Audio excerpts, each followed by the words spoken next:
اليوم اليوم حجي على كيفك انا. اليوم العراق ضد اسبانيا، مباراة ودية تجريبية.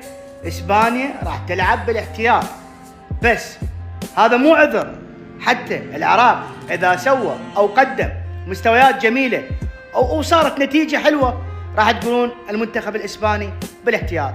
المنتخب الاسباني الاحتياطي يقدر ينافس على كاس العالم. والله هي مباراة صعبة، احنا الاهم انه نجرب وناخذ بروفا الكاس العالم. عندنا فرنسا وعندنا هالاند وجماعته النرويج وعندنا السنغال. اقوى 3 منتخبات هي بمجموعتنا. صعبة، مجموعتنا صعبة، فانت من تلعب مباراة تجريبية لازم تلعب ضد هيك منتخب الاسباني. ان شاء الله تكون مباراة